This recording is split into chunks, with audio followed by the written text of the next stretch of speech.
So I've done a bit of digging on this, and I once read someone use an adjective of erudite, which I quite like the sound of. So I went into a bit of a researching capacity this morning on it all. And the conversations largely around the England team tend to be around the centre partnerships and back row.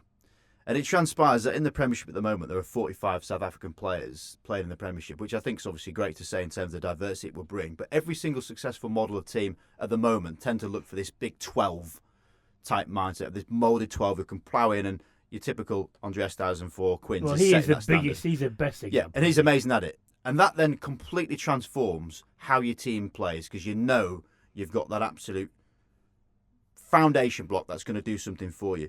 And actually, across the board, this weekend in the Champions Cup, only 2 out of 8 English teams playing had English 12. So straight away, I'm there thinking, right, we've got a bit of a problem there longer term, because we're not developing these players. So the reason why these arguments are often similar is because there's not the right amount of players playing representative at the top level from an English point of view. And that's not trying to be partisan, that's not trying to stir up political debates. It's saying, on the matter of fact, not enough players at the moment are really stepping up. So there was Piers O'Connor for Bristol and Max Clark for Bath, who's actually born in Wales. So those 2 players at the moment, the only ones that are really stepping up as starters, and then you get the players underneath that. So Dan Kelly, very exciting. He could be taking that mould of, say, a Mark Atkinson, who came in only for Tonga in the Autumn Internationals. A bit of a long shot. And then Paulo Dogba played at 13 for Wasps. So Manu and Slade are out-and-out favourites to play, because they're the only ones playing regularly. Yep. And albeit Manu's injury concerns are concerning there, but I mean, let's just put this in some more context. It wasn't that long ago that I remember doing a similar exercise for my column to you when we were talking about number 10s.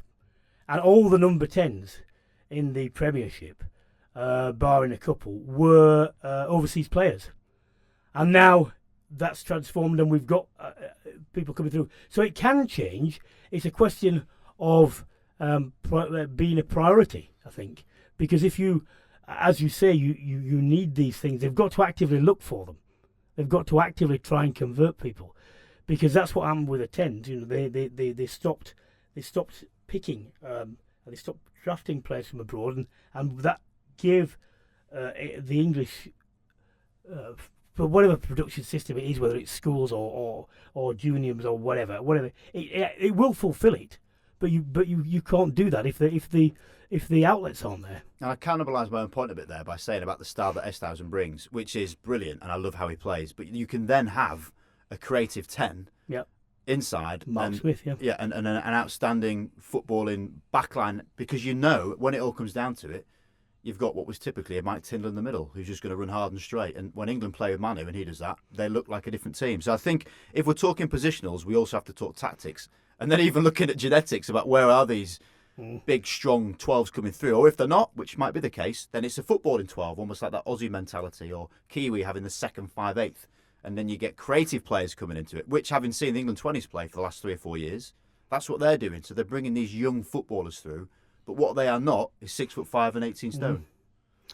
You previously said in the podcast that you'd like to see George Ford return to the England setup. He's just been named Premiership Player of the Month the second time this season. Is there any realistic chance he's going to be brought back in? I hope so. I mean, Christ, if you talk about wanting to look at the mentality of a player, you cast him away from a stone-cold selection and then get Player of the Month. I mean, talk about giving the big fingers up to Eddie Jones there. He's done it, hasn't he? And that, for me, is character, and that's why you want him. Doesn't all this...